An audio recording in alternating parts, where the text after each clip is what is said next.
your go-to Detroit Pistons podcast, The Pistons Pulse, co-hosted by me, Bryce Simon of Motor City Hoops. And Omari Sankofa II, Pistons beat writer for the Detroit Free Press. And of course, we're always blessed to be joined by our producer, Wes Davenport. If you are not listening to Wes and Robbie over on the Pin Down on the Detroit Bad Boys YouTube channel, you absolutely should be. Make sure you're reading all of O2's work over on the Detroit Free Press, and go ahead and go subscribe to the Motor City Hoops Substack, where not a whole lot of content right now, but it is free regardless.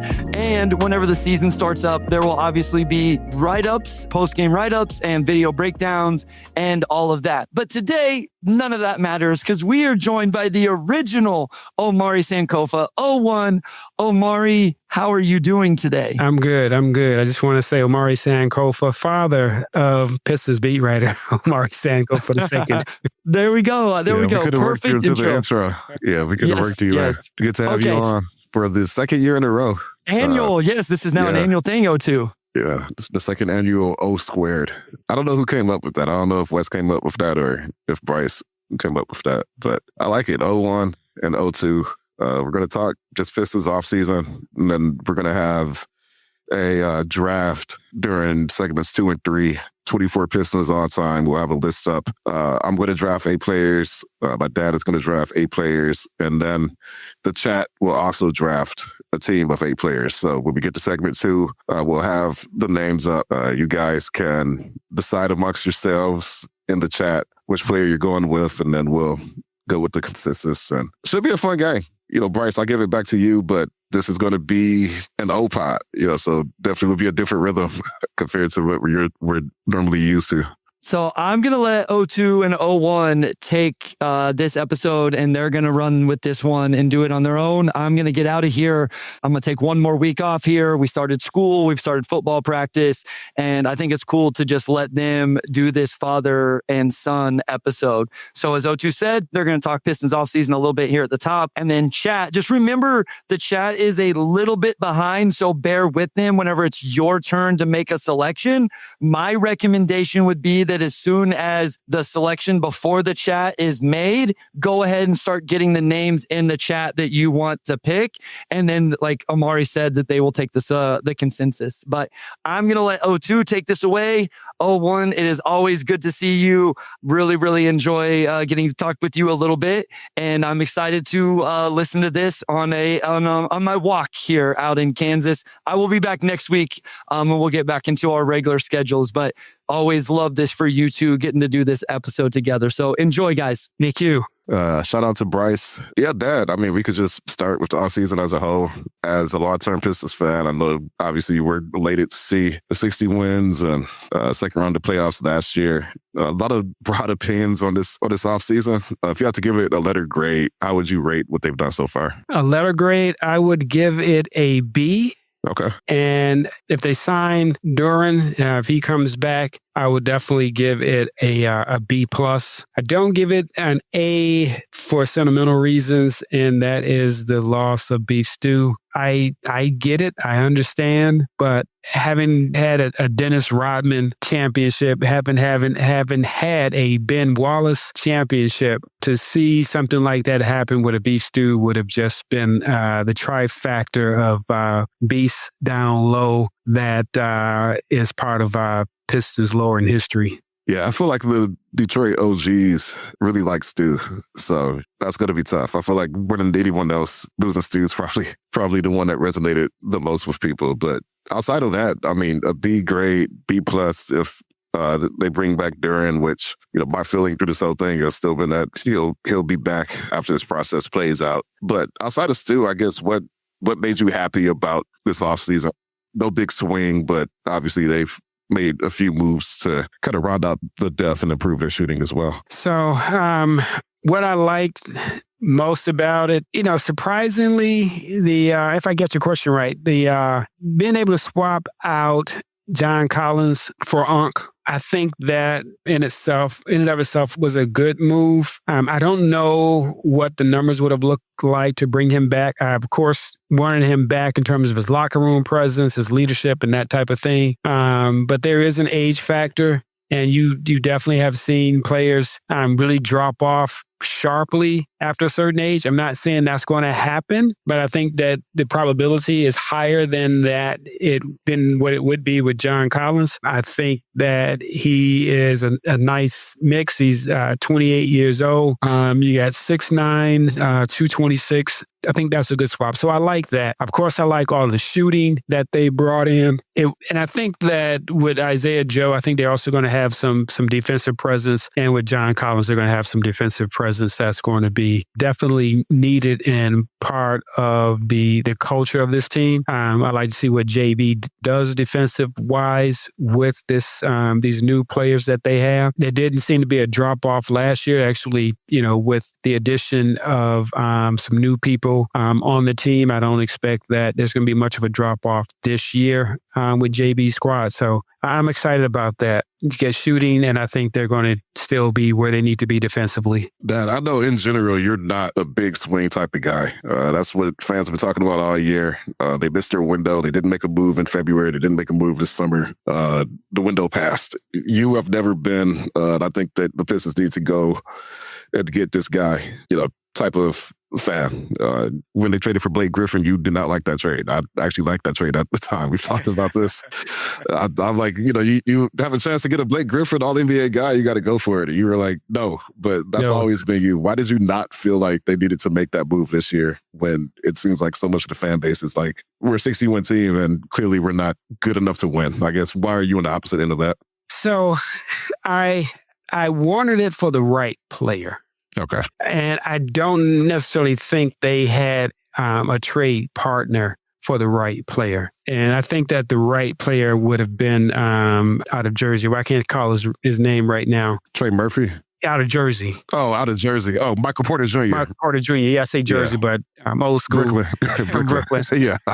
Yeah. No, I think Porter Jr. was the right player. Yeah. But I don't think they had the pieces that they could bring him here. And because you have to give Brooklyn what they want. I don't think we had what Brooklyn wanted or needed.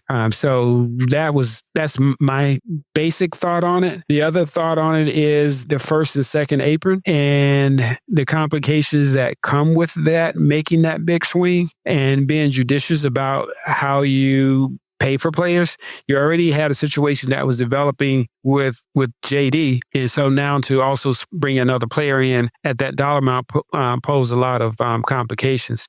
Now, had they brought in the guard from from the Lakers. Oh, Austin Reeves. Austin Reeves. Yeah. All right. And I don't know what kind of money they were offering Austin Reeves. But again, I don't think that he was going to be the player that they needed to take them over the top. So I didn't really see, I've laid out who I thought was their big swing that was the best fit for what the team needed. But I don't see anybody else that would have done that for them. I mean, Austin Reeves is great at the right price, but you have a lead point guard. Was he going to play the two? I don't know. So that's where I am. And you do not feel that the Pistons have fallen behind. So you have, obviously, Philly with Jaylen Brown and LeBron, Kawhi supposedly still going to Toronto, right. Depending on how this investigation falls. And then Giannis obviously down in Miami. Is there any concern there for you at all? I mean, the Pistons, they improved their shooting, but the rest of the East got better. Do you feel like they're still in that mix? So the NBA isn't one on paper. It's one on the floor. And team chemistry is going to be key. So you have two factors that have to be considered. It's team chemistry. LeBron James and his crew down in Miami, they didn't win coming out of the gate. They had to get used to each other. It didn't take long for them to get used to each other and win, but they didn't win it every year that they were together either. And it was short-lived at best. I want to see how this team develops. And I always talk to my good buddy, Jelani Jabari, and I always tell him that, hey, when it starts to get around January, we'll know where we are as a team, and everybody else will too. So yeah, on paper, a lot of teams have improved. But we'll see what that looks like on the hardwood. For sure. Where do you see them finishing next year? if you just had to kind of look at the East as a whole, I don't know. Like 60 wins is a tough threshold, right? It but is. You still see them winning at least 50, though, right? I mean, I see them winning at least 50. Okay. I definitely see them winning at least 50. If they get back to that 60 range, I think that means that Asar has improved his shooting percentage quite a bit. And they haven't lost on defense, and they definitely have improved their overall scoring. Last year's team, when the Pistons got to 115, I have to go back and look at it, but I think that they won at least 90% of their games. There were very few times that they lost when they got to that number. That's a pretty good scoring clip, of course. But scoring is up. If they can get to that more consistently, and they are still strong defensively, yeah, I can see it happening. But it's going to happen because those new players are scoring and shoring up the defense. And again, a lot of teams have new players in new spaces. The Pistons have the same thing. So they have to overcome the hurdle of getting used to playing with each other as well. So you're going to have a different starting rotation. And of course, you're going to have a different bench rotation. So they're going to have to see how that plays out. So to see if we can duplicate anything close to last year. But 50, I'm good at 50. If they crack 50 wins, that's a good season for you. Yeah, it is. Yeah, and it's the first time they've won 50 back-to-back since, that hasn't been done since, 2007, 2008. So it's just the sustainability aspect at this point. What do you think of, and we talked about it a little bit, obviously Duran and Pistons are still in a standoff. I know overall you're a fan of Duran, just the growth he had last season. Just what are your thoughts on that scenario overall, right? We're deep in the offseason, and that's probably the main thing that people are still talking about. I guess Jake Fisher today, I didn't see this personally, but I saw some people put in the chat that he said they're looking at 4 years, 160. It always felt like 40 billion, probably would be where they would end up. But where are you at? Where do you want to see this end up? And what do you want to see from Duran as a whole? My hope is that he re-signs. I think I was somewhere in the range between the low end of 32, high end of 38. That's where I thought that they would land. I hope that they can sign them in that range. And simply because of the salary cap issues. I'm hoping he doesn't take the nuclear option. I think if he does, take that $9 million, I think he won't get a contract that will replace the money he will lose. Of course, there's an incredible risk of injury. There's the risk of going into the playoffs, and now you're playing a team with Joel Embiid healthy, LeBron, Brown on that team. You could get a team like Miami that has two really good bigs on their team. You have Boston that has improved, and they have Mitchell on their team. Then you may come back with a healthy. So you like Boston. So you like Boston following the Jaylen Brown swap and then bringing in Mitchell Robinson. I think that's something they had to do because of those salary cap reasons. Yeah. But my point is that Duran may face some very difficult centers from playoffs. And so that could affect his money. And so he may not get the deal that he thinks he deserves next year if he goes the nuclear option. I think his pathway is greater to sign a shorter deal with the Pistons for in that range that I talked about than it is to kind of hold out and go to nuclear option. I don't think he will, but we don't know. But I like to see him come back, of course. I like Duran a lot. He's 22 years old. There's nothing to not like about a 22-year-old who won't be till 23, I think, until November. Yeah. Who's playing at the level that he's playing and each year has shown progression. So you definitely, as a franchise, you definitely want to bring him back. But given what's happening where you see teams are jettisoning great players, I mean, Pistons have benefited from, if not 1-2 players because of those very reasons. Isaiah Joe. Yeah, I think that he should come back, and I hope that he does. I know he's going to come back. I hope that he will sign the deal and come back. There's some fatherly advice. Take the money. Don't let that $100+ million walk away, man. I mean, and that would be shocking to see anyway. I mean, we've seen guys have these standoffs with teams in the case of a lot of guys, the qualifying offer is more palatable just because they're not looking at the type of figures that Duren's probably looking at, right?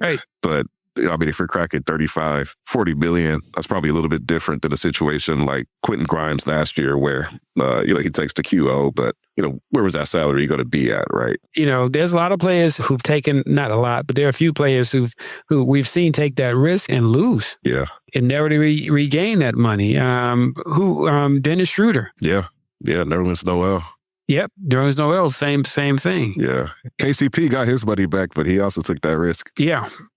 And he got a couple rings out of it too. So he got a couple rings out of it. So maybe that's the bright side of it. But yeah, it is the bright side if you can make that happen. Yeah. But I guess we'd have to go back and look at the market. I think the market has drastically changed with this second apron and teams not willing to pay it.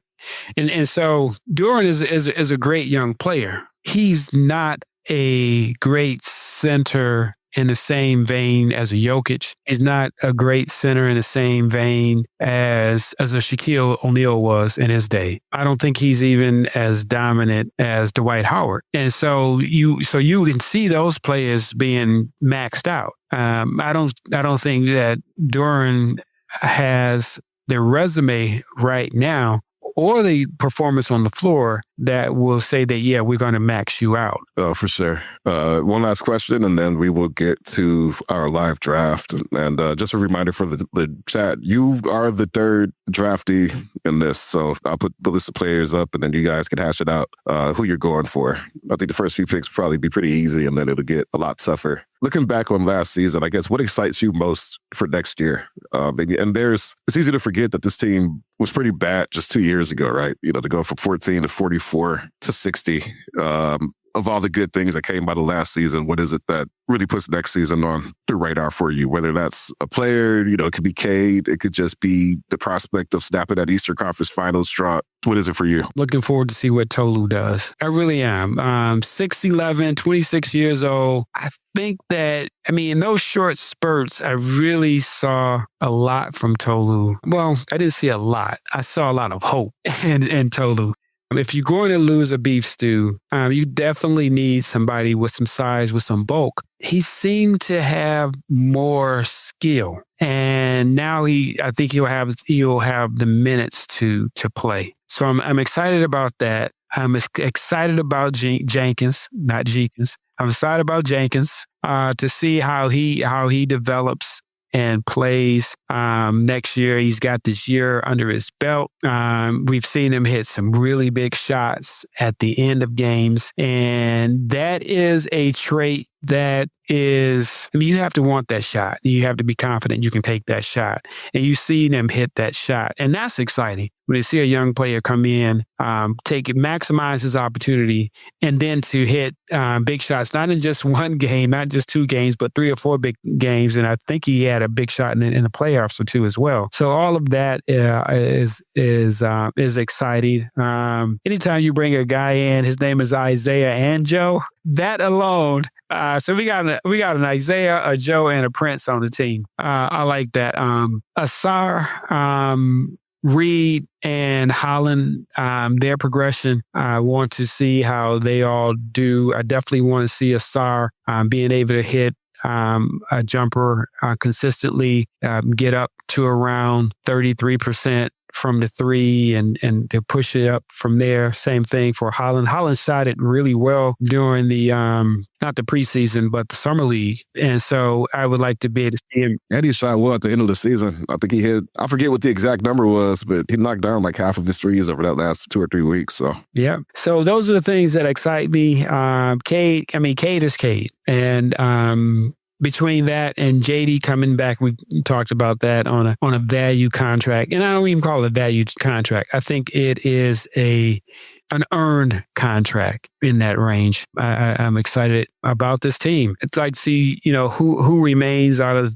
I think they have one more player than we need. So see who that will be, whether it'll be Prince or Harris or someone else that leaves the team for whatever reason.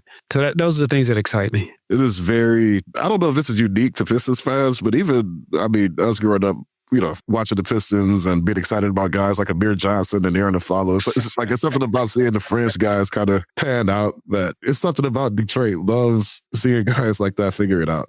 Oh, yeah. Yeah, like Danish Jenkins is like quintessential. No, that was a good shout out for sure. Yeah. Pistons fans love those guys. I don't see like other fan bases get excited by the Tolu Smiths as much, but he did earn that opportunity, right? And it's a vote of confidence for him to get that. And then Isaiah Stewart traded the same year.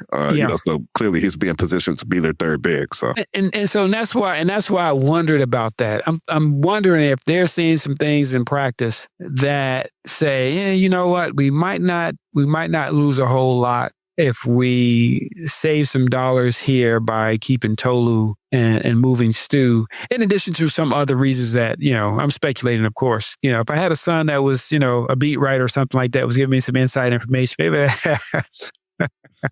a better opinion on this. But that would be nice, huh? It would be nice, But it would just be, I would just love to see him, excel in that role and come up. And having said that, I still want to see Stu do well. I think that he will be someone who comes back to Detroit who's always going to be cheered until he punches the wrong player, and then we'll be like, we're out the Mocha. Exactly. Hey, he does that at the LCA. That's gonna be a night. Oh yeah. That's gonna be a night. All right, cool. That'll close out segment 1. When we come back with segment 2, we will go right into our all-time Pistons draft.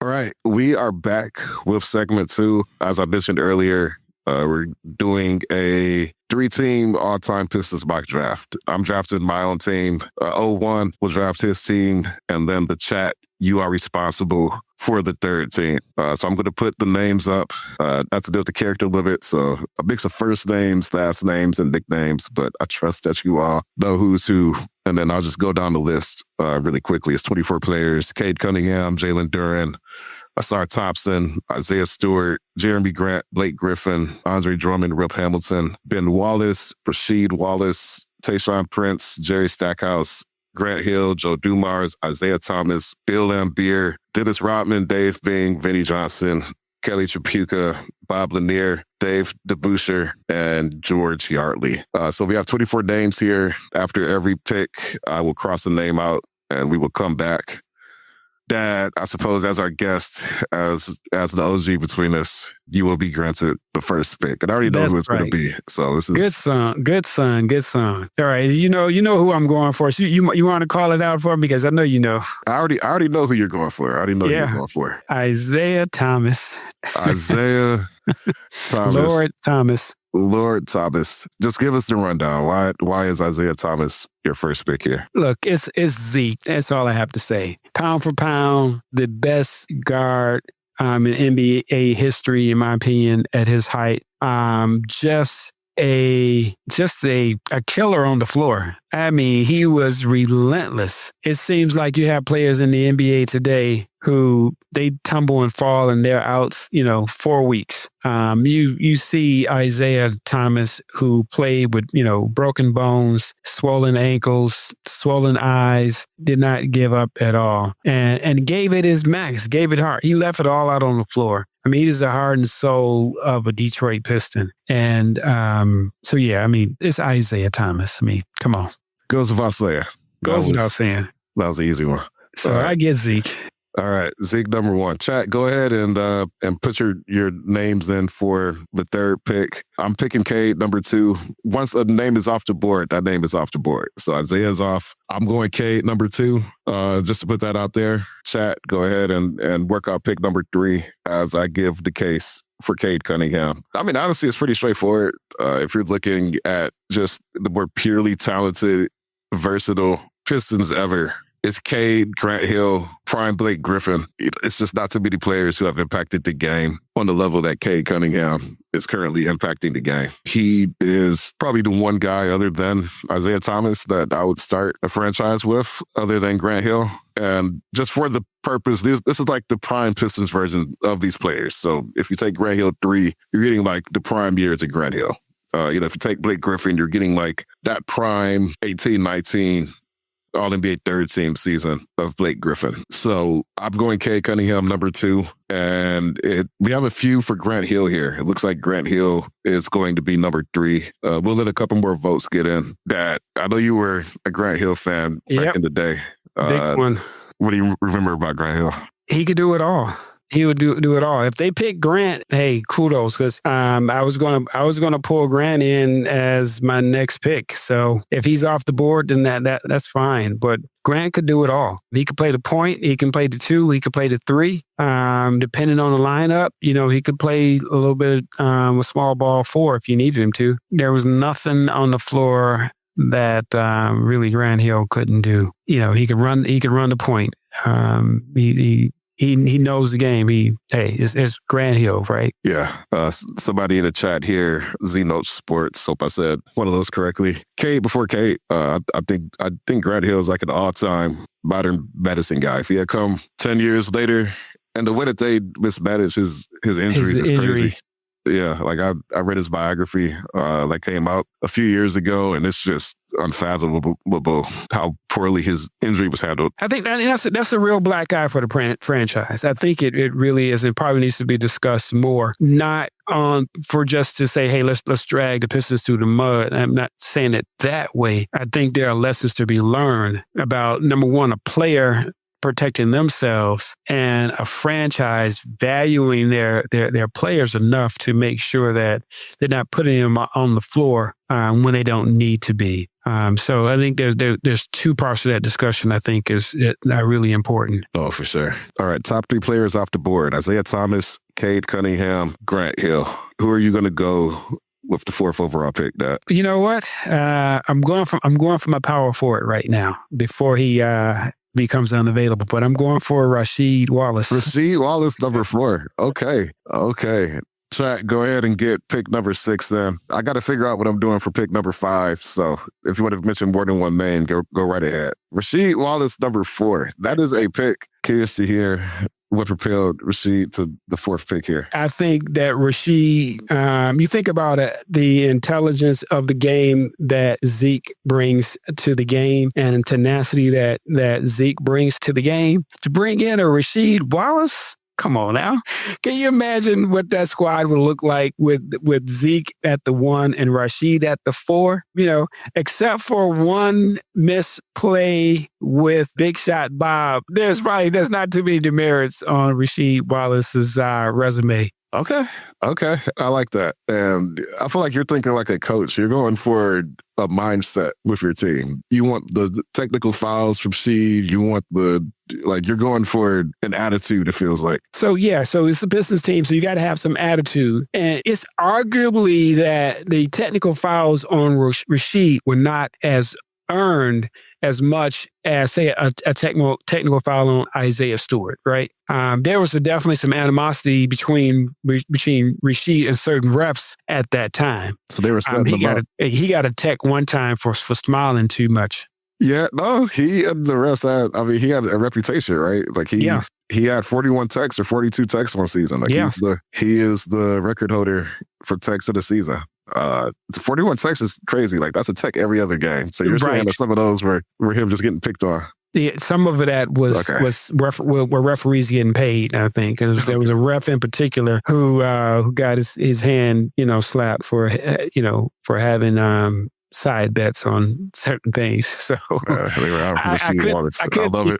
Mistaking my errors here, and somebody in the chat can get me straightened out on that. But I think one of the refs that he had beef with, also that ref was doing some things on the side. Yeah, I'm gonna have to do some research and see which dots connect here. I know who you're talking about. I'm gonna have to watch some documentaries. Maybe we can revisit this in a few weeks. All right, for the 5th pick, I'm going with Ben Wallace. So we're going to go back-to-back Wallace's 4 and 5. Number 6, I see Joe Dumars in the chat. I see Dennis Rodman. Let's see if we can arrive at a conclusion between Rodman and Joe Dumars for that 6th pick. Ben Wallace, number 5 for me. I mean, he's Big Ben. I don't even know if I really need to make a case for Big Ben going here. All-time great Piston, the greatest undrafted player of all time. probably one of the 4 or 5 greatest defensive players the game has ever seen. Cade and Ben Wallace, like that's just a phenomenal way, I think, to start off a team. And what can you say? It's Ben Wallace. Yeah, I don't know. I don't think I need to say anything else to justify this pick. No, I don't think you do. All right. Number 6, there is a lot of debate between Joe Dumars and Dennis Rodman. What's the count? For the 6th pick. Pistons fan says Dumars. Michael Dompier, 44, said Big Ben or Rodman. So that's a vote for Rodman. Pistons fan 11, Dumars. I think I said him twice. Zenox Sports, Rodman. Okay. There's a lot of support both ways. There's 2 for Rodman. I heard 2 for Rodman and 2 for Dumars. Yeah. Is there a tiebreaker? Is there a tiebreaker? All right, Joe D. Might be Joe D. All right. We're going to go Joe D. 1, 2, go Joe Dumars. All right. For the 6th pick. He went a little bit later, maybe than I would have guessed. Give us the rundown on Joe Dumars. For you, what makes him the pick right here at number 6? Or what does have been the pick for you at number 6? No, Joe D was first on my board for the 2 guard. He was first on my board for the 2 guard. I mean, Joe D was strong defensively. They call him the Jordan Stopper, smart player. I think, he knew the game well enough that he could play the point. A strong player. I think his strength was underrated. Very strong player, very durable player was Joe D. Always very even-tempered, in control, and he could score. He could score. So you had somebody who could see the floor well, who could score and play D. So this is Joe Dumars. Yeah, and the longevity. A player who bridged the bad boys to the Grant Hill era and then, of course, constructed the going to work era. Hey. Yeah, legendary Piston, however you want to cut it. Got that 3rd championship. Could have been 4. Could have been 4. Could have been 4. Every finals appearance is connected to Joe Dumars. Yep. So Joe Dumars, number 6. All right, Dad, back to you. Who are you going to go with the 7th pick here? So my 7th pick is I'm going with Rip. I'm going to fill up my 2 guard. I'm going with Rip, Richard Hamilton. Okay. So was it just you wanting to go 2 guard here and him just being the next best? Or Yeah. Okay. I'm going 2 guard here. I started to go somewhere else, but I think I'm good right now. When I look at my short list of 2 guards, I think Rip is the next best thing to Joe D. Okay. Was there anyone else who kind of called out to you here? In his day, he came off the bench, but I think that on any other team he would have been a starter. And that is the microwave, Benny Johnson, who was probably even more successful off the floor in this business world than he was on the floor in uniform for the Pistons. Yeah. Okay. We still have some big names here. I'm about to put my pick in here shortly, and I actually need a minute to think about it. Chat, go ahead and get in your picks for number 9. We've got Asar, we've got Duran. We've got Blake Griffin. We've got Chauncey still on the board. We've got Stack. We've got Bill Lambier, Dave Bing. We've still got some pretty big names here. I am actually going to go with Chauncey Billups here. Okay. For the 8th pick. And I already have, I guess, a quote-unquote point with Cade, but this is a multiple ball handler league. I think you can move Cade to the 2, and he will be just fine with that. Yeah, I thought about that. Yeah, no, I'm going Chauncey. I just can't let Chauncey get past me here with the 8th pick. I just don't know if there's anyone who's going to be available back around where I'm like, I'm happy I waited on Chauncey. Yeah, to get this player. Yeah, great shooter, great defender, Mr. Big Shot. Though he's going to come through in the clutch. One of the most quintessential point guards I've ever watched. Like as a kid, I feel like watching Chauncey Billups was kind of like watching like Captain America. Like you're in good hands. Like you just felt like with him carrying the ball, you were going to figure out a way to win. And yeah, Cade, Big Ben, and Chauncey, I'm feeling pretty good about my team. You have Zeke, Rashid, and Rip Hamilton. Chat, it looks like it's leaning toward Dennis Rodman. Rodman? With that next pick. I'll let a few more get in, but this is looking like a Dennis Rodman pick. I feel like Dennis Rodman had to go here. Yeah. What's the Dennis Rodman lowdown? Well, I want to know if the chat is picking Rodman as a 4 or a 5. I believe this is going for as a 5, as a small center. And we did get one vote for Blake here. Yep, we got a vote for Blake. Two but for I'm Rodman. saying Rodman is there. Some people are switchable, but we got 2 for Rodman. You know what? It's the worm. Yeah. It's the worm. I mean, when you see a guy dive head first to grab a ball in midair and throw it behind him, and he's basically a torpedo at that point. Dennis Rodman left it all on the floor. He was so passionate when he played here. I mean, just the whole Bad Boys era. He was pretty much kind of like the heart of that, you know? You think about, again, when I talked earlier about Dennis Rodman, Ben Wallace, and, Isaiah Stewart. That's Pistons DNA at its best. He is so famous as a Chicago Bull that I feel like the Pistons part of his career has now become underrated. Yeah. When you talk about Dennis Rodman, when you hear about him in the public sphere, it's almost always his Bulls era, which obviously was the more iconic era from a NBA lore standpoint. It's the Bulls, right? I mean, that's the greatest team of all time. But do you feel like he gets forgotten as a Piston? A little bit. So I'm here so much, and in Detroit. Well, not in Detroit, but yeah. And so I don't really pay attention to it. Like anytime I see him, they may be talking about Dennis Rodman in relationship to the Bulls, but I almost seem like that it's about the Bulls, not about Dennis Rodman. And so when I see Dennis Rodman, I always think of the Worm. I always think of the Pistons. But I can understand, from a national media standpoint, that what you say could very well be true. I just don't see it. I have a blind spot to it. Okay. Yeah. And that's just, I just don't feel like I hear about Dennis Rodman as a Piston outside of like the Detroit sphere. Now, maybe that's some of me being born and raised here in a bit of a bubble as well. But all-time great Piston. Did part of you want to go Dennis Rodman over Rasheed with that 4th pick, or was it more so positionally for him? You see him more as maybe a 5 instead of a 4? No, I see him more as a 5 than a 4. I did have some concerns about the scoring in today's game versus the prior years. And so what I was looking for is versatility. And that's why, and I can kind of roll this into my next pick. If Rodman is there, going to my 5th pick, I'm going old school. And I'm going to be switchable at my 4 and 5 because I'm going with Lambeer. Okay, so you're going with Lambeer. This is your 4th pick. Yep. Bill Lambeer, and this is the 10th overall pick. Okay. So my 4 and 5 are switchable. They can play either role. They can pick and pop. They can sit out there and knock down threes. They're both strong defensively. And it's not so much that either of them were blocking shots. It was just that they were so good with their hands and feet that they can get steals, they can get deflections, and they're both very smart about the game. So I'm going Lambeer there. Okay. Got you for Bill Lambeer. Isaiah Thomas, Rasheed Wallace, Rip Hamilton, Bill Lambeer. Yeah. You get hit by a screen by Lambeer, you're going to feel it. Yeah. You're going for attitude here for sure. Lambeer, Rasheed Wallace, front court is nasty.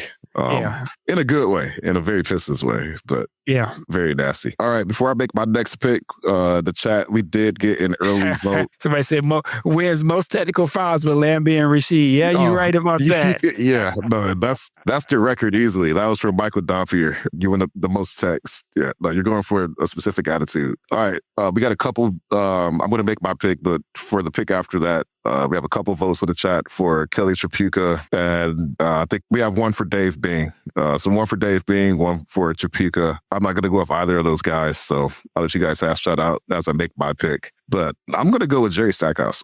Yeah, I'm going to go with Jerry Stackhouse. That was my next pick, so you got him. I'm going with Jashav Cade, Ben Wallace, Jerry Stackhouse, and Chauncey. I just look at my team and I just really want a bucket getter. Like I just want somebody who could just go and get me 30. That will allow Cade to, I think, give a little bit more effort on defense. That'll allow Chauncey to do what he does best. Obviously, you got Big Ben, so you just want as much scoring and spacing around that as possible. And Jerry Stackhouse was the man. I mean, I think my earliest memories of watching the Pistons were, Stackhouse and Grant Hill. And I just wanted a bucket. That was really it. I think of all the players left, probably could have made a case for a Blake Griffin here, a Bob Lanier, a few other guys. I'm going to need some of the old head Pistons fans in the chat to carry the Bob Lanier, George Yardley, Dave DeBusschere torch, because that's before my time. I feel like I could not make the case for those guys, even though that they are all-time greats, simply because I did not watch them. But I did watch Jerry Stackhouse. So Pistons fan 11 says you need a point guard and to go with Bing. And I'm looking at that squad. You got Grant, Joe Dumars, and Rodman. So you are definitely in need of a point guard. Grant Hill was a point guard. Joe Dumars could play the point. Yeah, I agree with that too. But if you just want a pure point guard, yeah, I agree. They both can. I agree with you. Okay, so I think we have 2 votes for Dave Bing. We did There's 3 get votes one for Bing. Oh, okay. No, there's Pistons 11 voted twice. There was a George Yardley. But yeah, we could go ahead and lock in Dave Bing for that next pick. Okay. For the chat. So 1 second, I'm going to go ahead and update my list of teams here. Dad, how much Dave Bing did you watch back in the day? None. 0. That was before you a little bit. Okay. Yeah. Okay. Yeah. Dave Bing's a Detroit legend in a lot of ways, though. I know Dave Bing as the former mayor of Detroit, very accomplished businessman. Great Pistons point guard. Yeah, former member of the church you grew up in. Former member of Hartford Memorial. Oh, I say former. I don't. Since COVID, I don't know who's all there now. So. Well, yeah, church populations have fallen a little bit. Since COVID for sure. But one-time member of Hartford Memorial Baptist Church. So yeah, chat. You got Grant Hill, Joe Dumars, Dave Bing, and Dennis Rodman. I feel like team chat needs a little bit more size, but you've got some ball handling, you've got some shooting. All right. We're actually going to take a quick break here, and then we'll come back with segment 3. We're going to have to hurry up a little bit. I don't think we're going to get all the way through, but at the very least, we could do, I think we're all at 4 players. We could at least do 6, 7-man rosters and see where we're at after. All right. So with that, we will take a break, and then we'll come back and finish our draft in segment 3.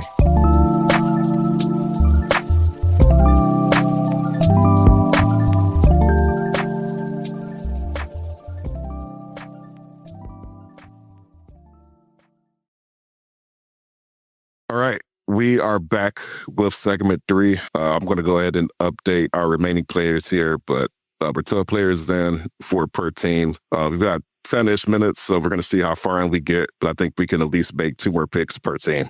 So I will put the list of players back up here. Pops, who are you going to round out your starting 5? Yeah, I'm going with a champion. I'm going with Tayshaun Prince. Okay. So that'll be my 3. I thought about Asar, but I think that I'm strong defensively. I think Tayshaun brings you defense and scoring. Okay. Yeah, and he doesn't need as many possessions either. So he doesn't have to have a boatload of shots to do what he does. No, for sure. Okay. Isaiah Thomas, Rasheed Wallace, Rip Hamilton, Bill Laimbeer, and Tayshaun Prince. You needed somebody a bit more mild-mannered in there. I think that was Tayshaun kind of. Yeah, you got to have somebody that's just mellow it out. Yeah, like somebody just needs to just show up and go to work, not test the refs, not knock out guys with the other team. Yeah, Rip and Tayshaun. Yeah, no, you needed, I think just from a personality standpoint, you needed that for sure. Okay, we've still got some names here for my 5th player. And chat, go ahead and get some votes in. Still got Duran, Asar, Stu, Jeremy Grant, Andre Drummond, and then some of the older greats, Trapuka, Bob Lanier, DeBusschere, George Yardley. I am going to go Blake Griffin. Okay. To round out my starting 5. So I've got Cade, Chauncey, Jerry Stackhouse, Ben Wallace, and Blake Griffin. I feel like you and the chat will regret allowing me to get Blake with the 14th pick of this draft. Because Blake does everything. Great ball handler for a big. He was passing it. I mean, he was knocking out step-back threes. I want to say he averaged something like 24, 7, and 5 that season. Made 3rd team All-NBA. Arguably the best season of Blake Griffin's career. And when they made that trade, in my mind, that was what I envisioned the Pistons getting. Didn't really lead to much success, obviously. Injuries, we don't have to rehash that whole era. But Blake delivered an all-time great Pistons season, and I feel great getting him as my power forward with my current squad. I don't know if I have enough defense. I do have Ben Wallace, but between Cade, Chauncey, Stack, and Blake, I'm feeling pretty good. Chat looks like it has arrived on Bob Lanier. Z-Note Sports, Pistons Fan 11, Michael Dompier, all for Bob Lanier. So unless somebody has another name they want to interject in there, I'm going to put Bob Lanier down for the chat. And with that, the chat starting five is Grant Hill, Joe Dumars, Dennis Rodman, Dave Bing, and Bob Lanier. Let's just take a step back real quick. Look at our starting fives. I feel pretty good about mine. Dad, I know you're probably biased looking at yours, but how do you feel your team stacks up with the other teams here? And I'm actually going to put the teams in the chat just so everybody's aware of what we have. I like my squad. Of course, I picked it. I will hope you like it. Yeah, I think they stack up well. In particular, I think the switchability of my 4 and 5 gives me great versatility. I think that like Blake and Ben Wallace have some switchability. I don't think Blake is going to be as good on some of the bigs, and I don't think that Ben is going to shoot the ball very well from, outside of 5 feet. So yeah, I like it there. Rodman, the same thing. The issue with Ben Wallace, but Lanier, hey, I mean he's great there. Point guard, I mean Zeke, K, you got Grant or Bing. I don't see any loss there, and then you got Cade and Billups, which I really like a lot. But I think Rashid's ability to pass and Lambier's ability to pass also gives me some passing and some kind of point forward-ish versatility as well. So that's all I'll say for now. I know we're running low on time. Cool. All right. We could all make one more pick each and get a 6-man in there. I'm going to go, I think I have size, I have switchability, so I'm going to go with Vinnie Johnson off the bench. Okay. Vinnie Johnson. What's the case for the microwave here? His name is the microwave. You need somebody coming off the bench who's going to heat up. And he's in the microwave, heated up very fast. And man, you know what? He was tough.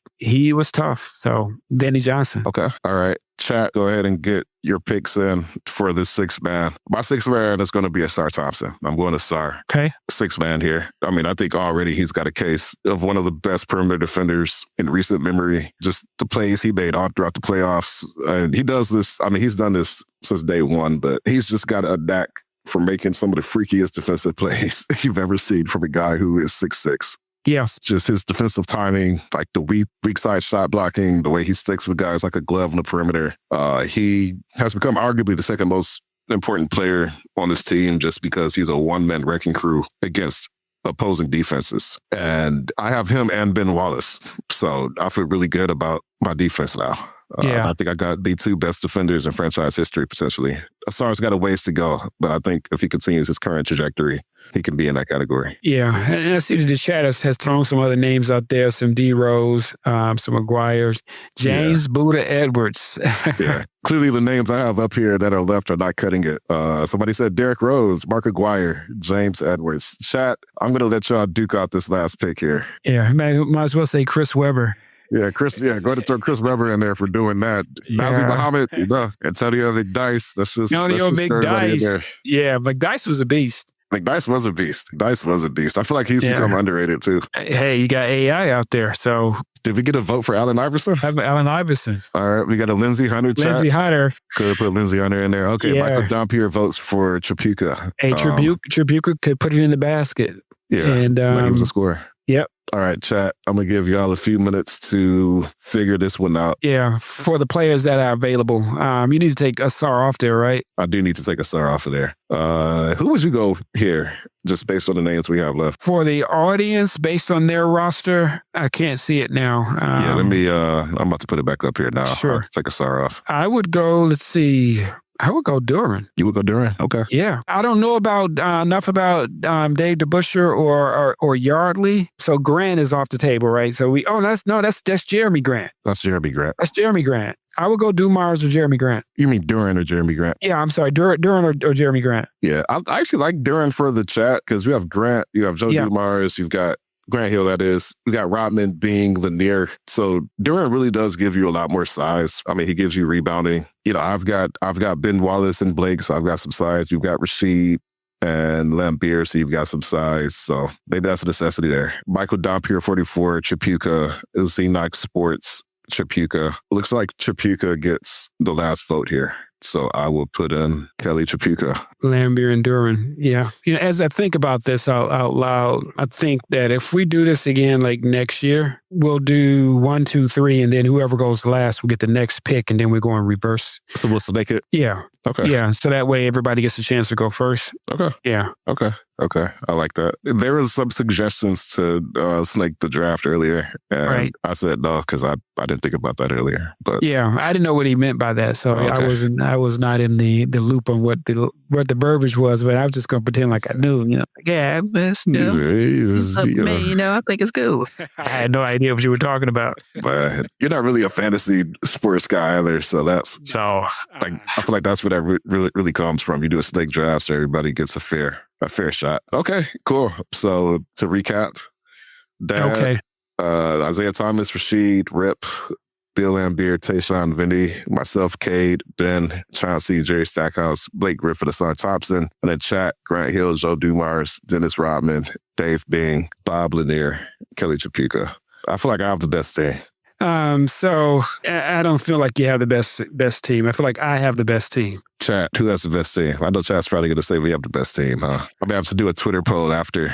And between 01 and 02, let's see who has the best team. Yeah, I have to put this to a vote on Twitter later and Blue Sky, and then we can see where we end up. I have to cut the names off somewhere. I went a little bit more decent or recent, but I see some Adrian Dantley love. Yeah, some real names in here. If we do this next year, we're going to get Bryce in here too. And Bryce is going to have to do some research on some of the guys prior to 2018-ish so he can hang and then we can see. Yeah, somebody might have chosen a team with Rip and Adrian Dantley on the same team, so you'd have complete opposites. Yeah. You have one guy who's never stops moving and another guy who's like bounce, back it down, bounce. Give me 2 points. He was an ISO K. Dantley was going to get his bucket. That's right, Terry Mills. He was an elite. Hey, he was probably one of the original stretch fours, right? Yeah. I think he was one of the first players to knock down 10 threes in the game back in like the 90s, which is insane. Yeah. So they had Terry Mills, Grant Long, and I think it was one more in that family that played in the NBA. I have to think about it. Somebody help me out in the chat if I'm remembering this right. I think there were 3 of them. There was one more. I'm sure somebody will come up with it. Hey, with that, we are past time and we are going to wrap it up. But Dad, pleasure to have you on the pod for the second year in a row. Pleasure being here. I don't know if there's anywhere people can find you or if you want to be found outside of the confines of the Pistons chat. Listen, if you're downtown Detroit in the summer, you'll probably find me there. If you're on the Riverwalk in the summer, you'll probably find me there. A Techno Fest, you'll probably find them. Techno Fest, you'll find me there. Boy Scout Camp, you'll find me there. Scoutmaster O. And we have to get you out to a game next year, of course. So with that was the Father-Son pod. Like I said, we'll put the teams out on Twitter. So find me there to vote. And please let me win this. Don't defer to my dad just because he's my dad. Grade this team fairly. I think if you're being fair, you'll probably see that my team is a little bit better. No, I think mine is better. Who's going to keep up with Rip? Nobody on your team. Your team's going to get ejected. She and Bill Lambeer are going to get ejected. You might have a point there. I'm not going to debate that. I'm going to play the rest. We're going to be like, just bait them and get them out the game, and then it'll be 4-on-6. Yeah, you might have a point there, but all right, love you, Dad. They're both champions, so there's that. When it came to playing time, they did what they need to do. We'll see. We'll lay it out on the floor. All right, and thanks, Chad, for participating in this game with us. We had a lot of fun. There's Malik.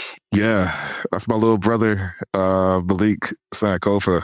Fox Shot 97. Who is a Golden State Warriors fan. Funny story about my brother. My brother just turned 29 last week. He was not a basketball guy growing up. Me and my dad would watch the games. We would go to games. Mom, Pistons fan. Sister, not too much of a Pistons fan. Yes, she was. She was a Tayshaun fan. Well, she did like Tayshaun. Malik was not a basketball fan really until maybe about 4 years ago. And he watched, I don't know if he saw a Steph Curry highlight or just happened to see a game or what it was, but Steph Curry turned my brother into a basketball fan. So if I have to give a speech at his Hall of Fame ceremony one day, that's what I'm going to say. Nobody could turn my brother into a basketball fan until he saw Steph Curry's heroics. So thanks for dropping by in the chat, Malik. Glad I got to share that story. With that, I will go ahead and close this out because we are 10 minutes past an hour. Big thanks to our audio producer, Robin Chan, our editor-in-chief, Dakota Avery Nichols, and a big shout out to West Davenport, as always. And we will talk to y'all next week.